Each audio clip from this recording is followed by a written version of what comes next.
It was a quiet Saturday morning in Charleston, the kind where sunlight poured lazily through the kitchen window, and the only sound was the gentle hum of the coffee machine. Samantha Briggs stood barefoot on the tile floor, stirring honey into her tea. She had just returned from her morning jog, her head filled with thoughts about organizing their tax papers and setting aside money for their daughter's college fund. She was mid-sip when her phone buzzed. At first, she didn't react. Cole rarely texted during his men's weekends, fishing trips with his old college buddies, always off-grid and full of macho stories. He'd left for Georgia 2 days ago, carrying his rod, boots, and enough trail mix to survive a week in the woods. But when she saw his name flash across the screen, something in her chest tightened. Cole, invested in something real, pulled from savings. Danny has a vision. I'm helping her build it. Samantha blinked. The mug in her hand lowered slowly, her fingers going cold.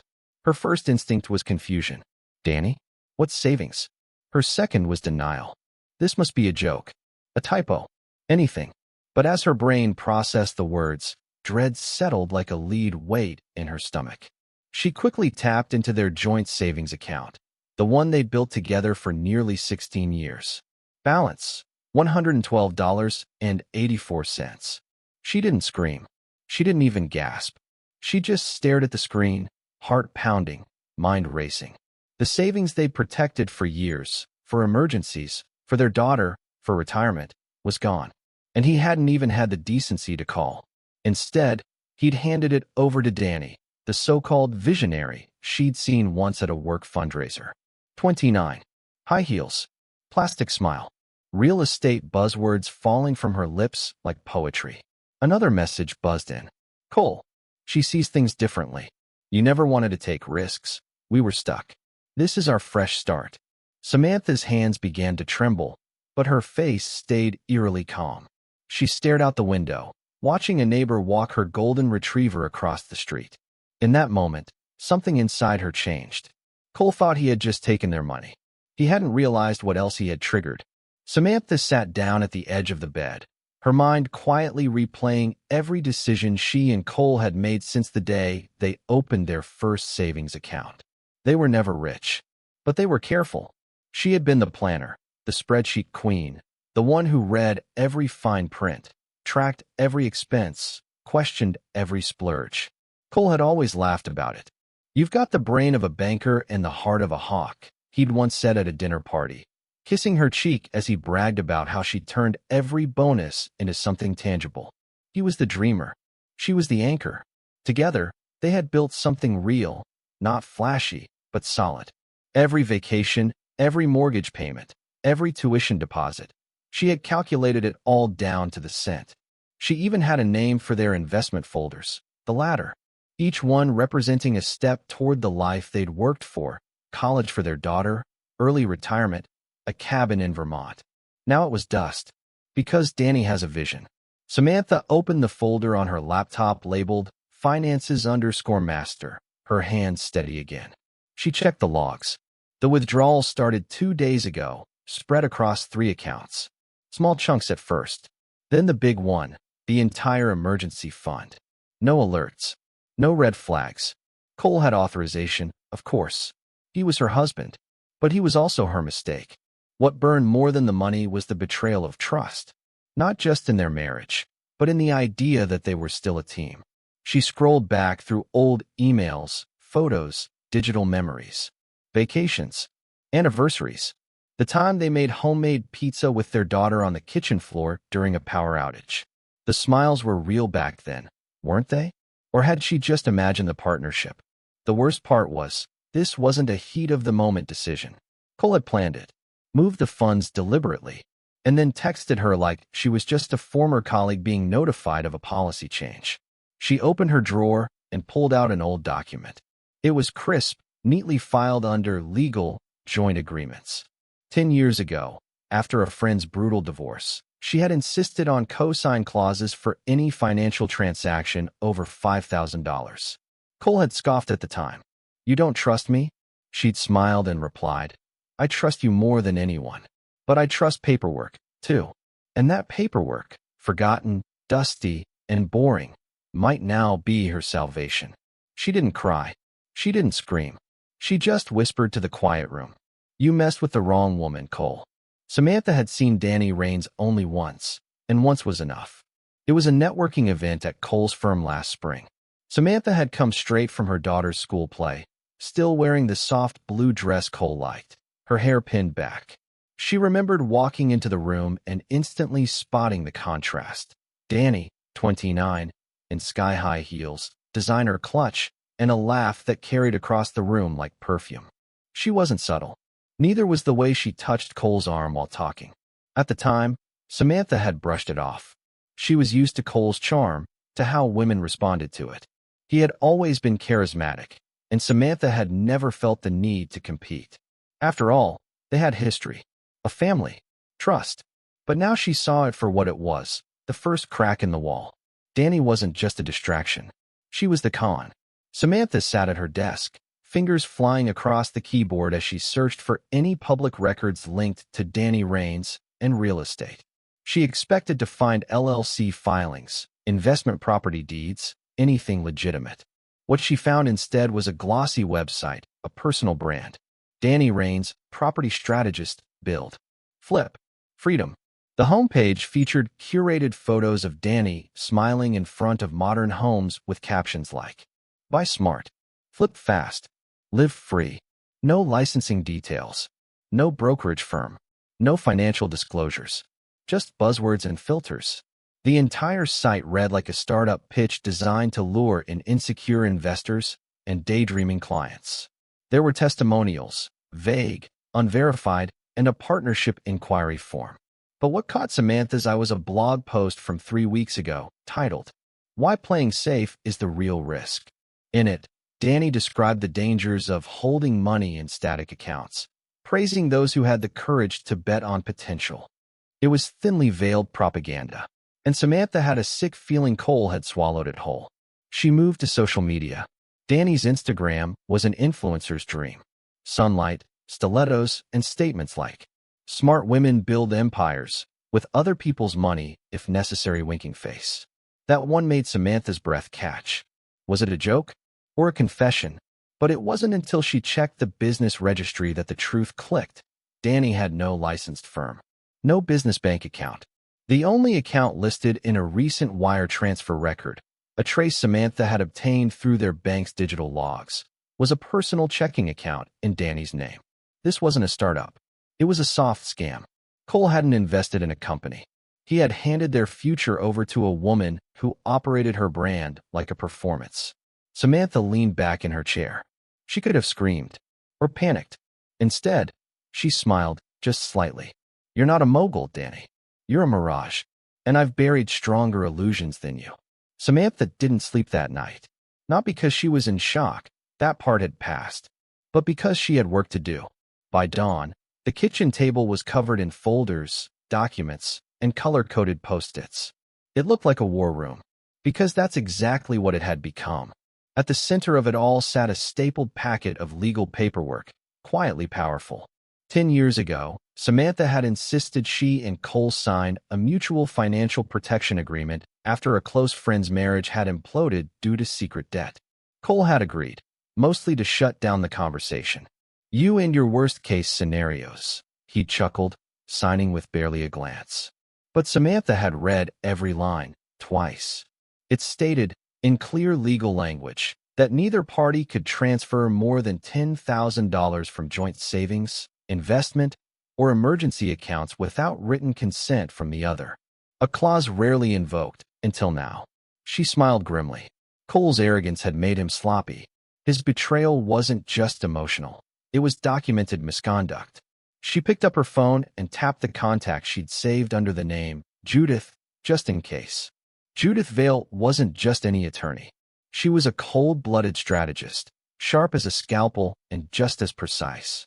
Samantha had met with her nearly a year ago, on a quiet Tuesday afternoon, after overhearing Cole laugh a little too hard at Danny's joke during a firm party. There had been no concrete reason to worry back then, just a feeling. Judith hadn't judged. She had listened, asked specific questions, and given Samantha a checklist to follow. "Not because you're paranoid," she'd said, but because you're practical. Now, Samantha was very glad she'd listened. Judith picked up on the first ring. This is Samantha Briggs. The situation we discussed, it's happening. There was a pause. Then Judith's voice, calm and ready. How much did he take? Almost 112,000. All from joint funds. Wired to a personal account. His girlfriend's. Judith didn't react. She just said, come in. Bring everything. Within the hour, Samantha was seated in Judith's office. All sleek lines, dark wood, and quiet power. It wasn't flashy. It didn't need to be. Samantha laid out the evidence, screenshots of the texts, bank statements, digital transfer logs, and the original co-authorization agreement. Judith reviewed it all in silence, then closed the file slowly. He's in violation of the agreement. And transferring marital assets to a third party without consent? That's a gift.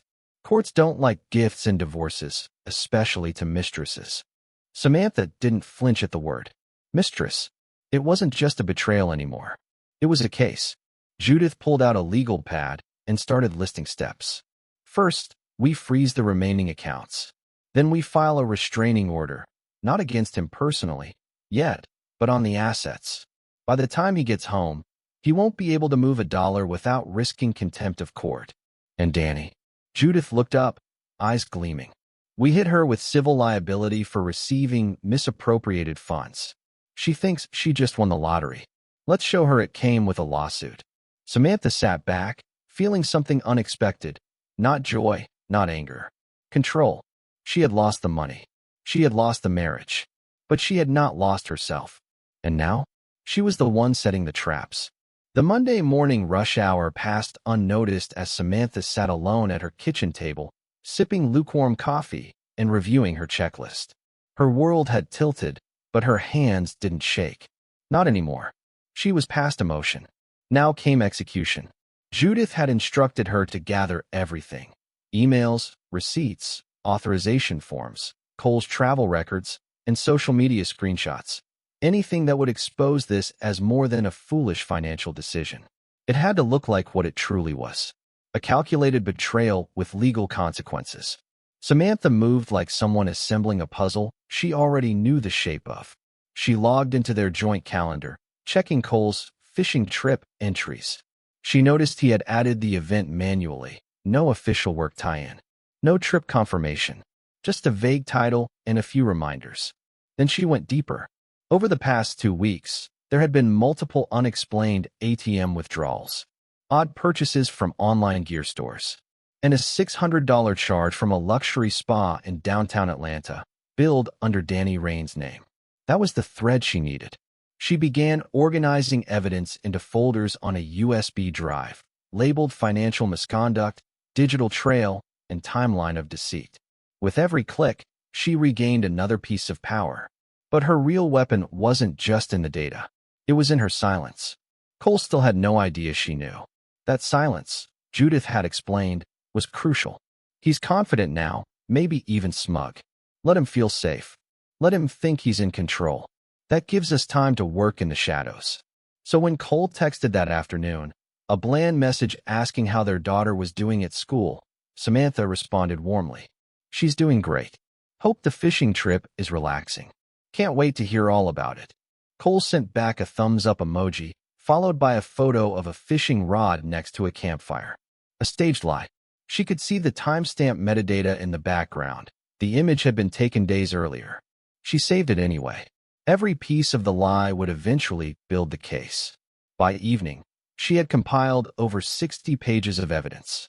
Judith had already filed the emergency freeze order on their remaining assets and drafted the civil complaint against Danny. The lawsuit would be served before the end of the week. Samantha stood up, stretched, and walked to the window. The sun was setting over the quiet suburban street. Lawns were being watered. Children rode scooters past her driveway. To anyone watching, she was just another woman enjoying a peaceful evening. But in truth, she was laying the foundation for war, and no one saw it coming. You wanted a risk, Cole, she whispered. Now you're in one. Sunday night brought a strange kind of stillness. The house was too quiet. Samantha had put their daughter to bed early, kissed her goodnight, then returned to the living room, not with tears, but with purpose. She placed her laptop on the coffee table, lit a small candle beside her tea, and opened a browser tab. Time to trace the steps of a man who thought he was untraceable. Cole had always considered himself unplugged on his weekend getaways. He bragged about turning off his phone and disconnecting from the noise. That was part of the performance. But Samantha knew better. Cole couldn't resist attention, especially not from social media. She started with Facebook. Nothing public, as expected. But under the activity log, she noticed something odd. He'd liked a real estate post from Danny's page late Saturday night. "I thought you were in the woods, Cole." "No service, remember?"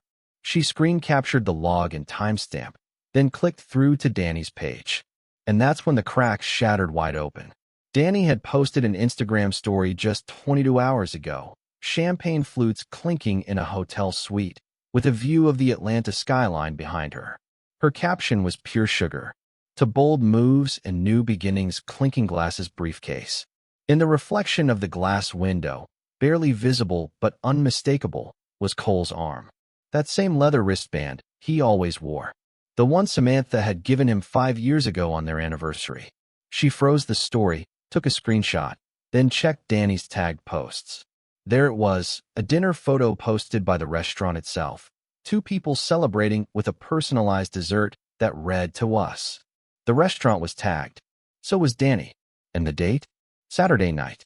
The same night Cole had messaged Samantha to say he'd be camping deep in the woods. Zero signal. She laughed quietly. Not because it was funny, but because it was so staggeringly stupid. Samantha opened a metadata reader and ran the photos through it. Coordinates. Timestamps. Proof. She carefully saved them into her digital trail folder and included a short summary Judith would appreciate. He didn't just lie. He left receipts. As she worked, another message from Cole arrived. "Cole, might stay an extra day. The guys want to track one more buck. Won't be home until Tuesday night."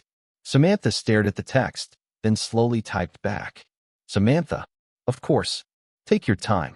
You deserve the break." Her thumb hovered over the send button for a moment. Then she hit it. Let him relax. Let him think the illusion was still working. Because come Tuesday, the woods wouldn't be what Cole was escaping from. It would be reality. The world didn't stop just because her marriage had. Monday morning came, as it always did. Alarm clocks buzzed. Coffee brewed. Her daughter sat at the kitchen island eating cereal, while Samantha packed her lunch, smiling and asking about an upcoming field trip. No sign of the storm beneath the surface. Samantha had always been good at managing chaos. It was just never this personal before. By 7 a.m., she had dropped her daughter off at school and was sitting in her car in the parking lot of Vale and Company. Family Law, gripping a takeaway coffee cup and a folder fat with truth. Inside, Judith Vale was already waiting, sleeves rolled up, no small talk. "We're ready," she said, without looking up from her screen. "Freeze orders are filed. Emergency injunctions pending. The civil complaint against Danny is typed and time-stamped. All we need now is your signature." Samantha took the pen and signed without hesitation. "Let's end it." Judith nodded, flipping through the pages. By the time he steps back into this city, he won't know what hit him. They spent the next hour finalizing the chain of events. Subpoenas to Cole's employer for travel reimbursements and records, an emergency motion to protect remaining marital assets, and, the most satisfying piece, a formal legal demand to Danny Rains, requesting immediate return of the transferred funds. She accepted money from a joint marital account, Judith said. "If we prove she knew where it came from, and we will, she's liable." When Samantha returned home, she didn't cry or scream or rip up old wedding photos. She folded laundry. She watered the plants. She tidied the house.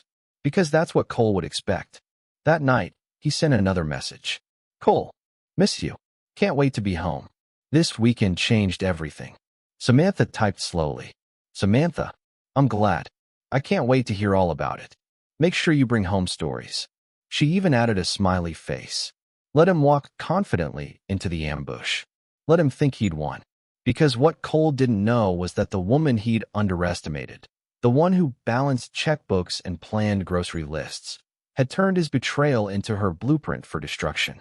You wanted change, Cole, she whispered into the quiet. Well, it's coming. And when it arrived, it would be in the form of signatures, subpoenas, and certified letters, not screaming matches or shattered plates. It would be quiet, professional, devastating.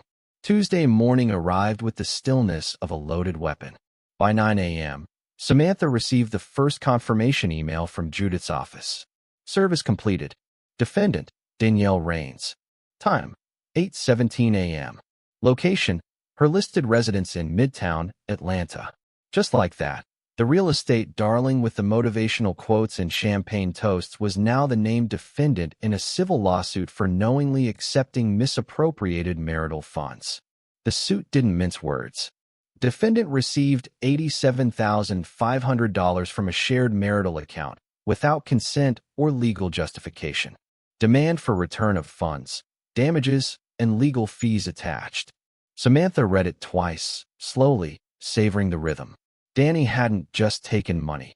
She had taken it arrogantly, publicly, and with the assumption that there'd be no consequences.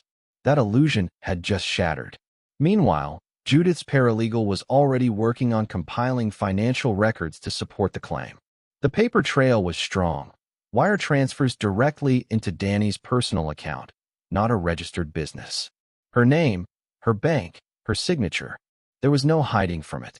By noon, a second document was sent, this time to Cole's HR department at work, requesting travel records and reimbursement logs for his hunting trip. It was a bold move, but Judith knew how to make noise where it mattered. Cole still hadn't returned home, still believed he was ahead of the game, still had no idea that his girlfriend had likely opened the door in silk pajamas only to find a legal processor handing her a lawsuit with her full name on it. Samantha smiled, not out of cruelty, but out of satisfaction. Justice, done right, didn't need drama. It just needed precision. Later that afternoon, Judith called with an update. She's already called a lawyer. That's good. Good. Samantha asked. Panic makes people sloppy. Her attorney will tell her exactly how real this is. If we're lucky, she'll try to return the money, and in doing so, admit everything. And if she doesn't, then she's on the hook for damages, interest, and potentially fraud. Either way, she loses. As Samantha hung up, her phone buzzed again. Cole. Another attempt at charm. Cole. Just hit the road. Be home by 6. Can't wait to see you. She stared at the screen for a moment, then typed. Samantha. Dinner's in the oven. Everything's ready. Everything was indeed ready. Papers were served. Evidence was stacked. And the man who thought he'd outsmarted the woman he once called boring was about to discover just how dangerous boring could be. Cole walked through the front door at 6:07 p.m. He wore a smug, tired grin, the kind a man wears when he believes he's pulled off something brilliant. His jacket was slung over one shoulder, and his weekend bag dangled from his left hand. Not a trace of wilderness on him, not a speck of mud, no elk, no story, just lies, folded neatly in designer luggage. Samantha sat on the living room couch, a book in her lap, a calm expression on her face. The smell of roasted chicken lingered in the air. A soft instrumental playlist filled the background. Hey babe, Cole said, dropping his bag with a sigh. Man, you would not believe this weekend. She looked up and smiled, softly, politely. I bet it was eye-opening. He began talking, fumbling through his rehearsed hunting tale. Something about rain, slippery hills, Bradley's aim, the one that got away. He avoided eye contact. His hands moved too much. His words were too fast. Samantha let him talk. Then, without a word, she reached for a plain manila folder sitting beside her and held it out. What's that? He asked, taking it slowly. Your investment portfolio, she replied. I thought we could go over the returns together. Confused, Cole opened the folder, and the blood drained from his face. Inside, printed screenshots of the bank transfers, his text messages, a copy of the co-authorization agreement, Danny's Instagram post, metadata reports, the civil complaint filed in Atlanta, and at the very top, a letter from Judith Vale, ESQ. It reads simply, Notice of Intent to Litigate, Financial Misconduct, Emergency Asset Protection Filing Enclosed. Cole's lips parted. His breath caught. What is this? Samantha leaned forward, voice calm. It's what happens when you underestimate someone who reads the fine print. Samantha, this isn't what it looks like. No, she interrupted. It's exactly what it looks like. He sat down heavily, the papers shaking in his hands. You froze our accounts? No, she corrected. I froze what's left of my money. You emptied the rest. Illegally, I might add. But it was an opportunity. Danny said. Danny is about to learn that you can't play house with stolen funds, she said sharply. She's been served. The court will be in touch. And if your employer has any sense, they're already looking into how you used company time and funds to disappear with your girlfriend. Cole's head dropped into his hands. He looked like a man suddenly realizing he'd stepped off a cliff months ago and was only now hitting the ground. So what happens now? He asked, voice hollow. Samantha stood, walking slowly to the hallway. What happens now, she said without looking back, is you deal with the fallout. Alone. She paused, turned her head slightly. Dinner's in the oven. Don't let it burn. I have a meeting tomorrow with my lawyer. She left him there, surrounded by paperwork and silence. The hunter had come home, but the real hunt, the one Samantha had been quietly preparing, had just ended, and she had won. The following week unfolded like a symphony Samantha had already memorized. Every note, every pause, every consequence. By Tuesday, Cole's employer had placed him on administrative leave pending an internal audit. The subpoena from Judith's office had rattled the legal department enough to trigger a review of all recent travel reimbursements, including the fraudulent fishing trip. On Wednesday, Danny's attorney responded to the lawsuit. Their tone had shifted from arrogance to negotiation. They were offering partial repayment. Judith declined. We're not negotiating with amateurs, she said. We're setting precedent. By Thursday, the court approved the emergency freeze on all joint marital assets. Cole received the notice at his apartment, the one he was now renting alone, on borrowed money. And by Friday morning, Samantha sat in a quiet cafe with a cinnamon latte and a final folder. It contained a certified letter formally initiating divorce proceedings, full documentation of financial misconduct, and a request for sole custody of their daughter. There would be no court battle. Judith had made that clear. With the evidence you've compiled, the judge will see this for what it is, calculated abandonment. He won't fight. He can't afford to. And he didn't. Cole never responded to her last message. No apology. No fight. Just silence. It was the first wise move he'd made in weeks. A month later, Samantha stood in front of a modest two-story home just outside Asheville, surrounded by trees, soft light, and possibility. She had quietly purchased it with funds from her personal investment account, the one Cole never knew existed. Not revenge money, rebuilding money. Inside, her daughter ran through the empty halls, already picking out a room and talking about where the bookshelves should go. Samantha exhaled deeply, not from exhaustion, from release.